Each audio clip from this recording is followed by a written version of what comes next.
Okay guys, this is a quick video. This is an Airfield 800mm series Corsair. Picked this up as a kit on Black Friday from Nitroplanes.com. Didn't come with any electronics because it was the kit version, so I'll go over some of those in a little bit. But the kit comes with all the push rods and the control horns and control clevises, and they're actually color matched too, so they're blue, which is nice. Before I get to the electronics, I kind of explain what I did with the control surfaces. Usually when I get these planes, I like to cut the foam hinges out and rehinge them with some Dubro pin hinges. In this case, I cut the elevator control surfaces off, and when I was cutting them off, I had a brand new blade and I still had trouble. I was cutting through some of this, it was like this rubber latex stuff. So I think what Airfield is doing now is they're putting a layer of this clear rubber, like latex substance, to kind of help out with their foam hinges. Otherwise, their foam hinges, after a while they kind of separate and break apart. But I think what they're doing now is they're adding this clear, latex substance over the hinge, so to make them last longer. So the only surfaces I actually rehinged were these the elevator surfaces. So I left the foam hinge in the rudder, and I left the foam hinges in the aileron. So, all right, just a quick note there. And just a quick side note too is I had to bend this control rod just so it doesn't, bind up a little bit here in this opening. All right, let's get to the motor. The motor is a Exceed RC Rocket Series 2210. It's a 1360 kV motor. It's similar to their other like 370 motors. It doesn't actually say 370, but the specs are pretty similar. Okay, came with an X mount mounted directly to the firewall. You'll notice I had to cut out a little bit of the foam here to get the X mount to fit. But other than that, it's just screwed right onto the firewall.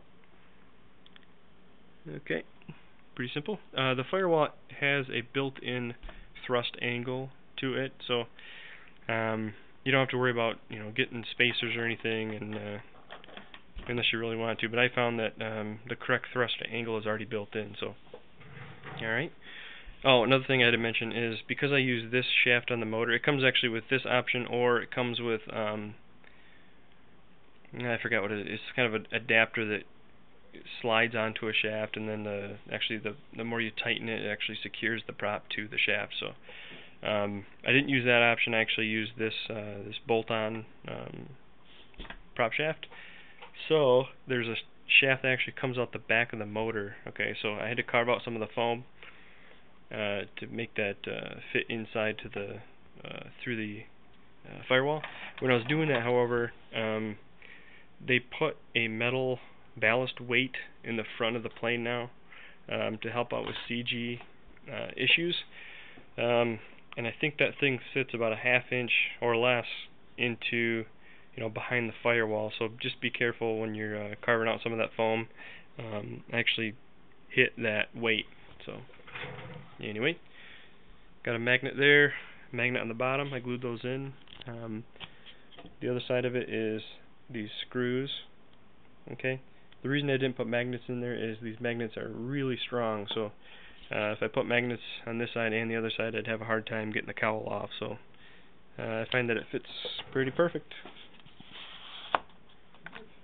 Fits on real nice. Yeah, again, you'll see that the motor is, slightly down and to our left. So that's actually the correct thrust angle. Okay, and it sticks out a little bit, but that's just the length of the motor. In fact, when the prop is on, it just looks like good spacing. So, all right, take a look inside. I don't have a receiver yet for this plane, so nothing's hooked up yet. But these two servos are EXI 9-gram servos. The servos I have in the wings are T-Pro SG90s. Okay, the plane actually comes with these metal push rod holders. Okay, and in fact, you'll see that I had to carve some of the foam out to get those to fit. And for some reason, my camera is really fuzzy. So the other thing I had to do is cut out some of this foam here on the canopy to get those to not bind a little bit. But There, you see it? The canopy just holds on with a couple of magnets. Okay, and I'm actually pretty impressed with the fit of everything. These Airfield kits are really, you know, in my mind, pretty high quality. So all the detail panel lines, and well, you get the idea. Okay, inside, the speed controller I'm using is an Exceed RC Proton Series 30 amp ESC. It's got an internal 2 amp BEC, which is linear. So what I might do is put a switching BEC in there as well, but I gotta think about that. Alright, there it is. Oh yeah, the kit comes with a 3-blade prop, but since I'm using this motor with a bigger motor shaft, I couldn't really drill out the center hole of that prop just the way that it's designed, so I'm going with a 2-blade. It's an 8x4. I think it's an EXI prop. It actually says E Pro on it, but I think it said EXI when I bought it from Hobbypartz. It doesn't say it's a slow flyer prop, but it kind of looks like one. Okay, it's an 8x4. I'm actually running the same motor and same prop setup on my P51 now, and this one is a little bit different. I had to put a bunch of washers as spacers behind the X mount just to get it spaced correctly. I think it's spaced pretty well. Okay, I could not use the stock spinner with this setup, so I got a 2-inch Dubro spinner. Okay, and it fits. You know, it's a perfect fit. So again, same prop, 8x4. It appears to be a slow flyer. Okay. Oh yeah, and I added some invasion stripes. Anyway, my next video is probably going to be some power testing of the system, just to make sure I'm not overamping anything or, you know, sucking too much power. So, alright, there it is. If you got any questions, please post them.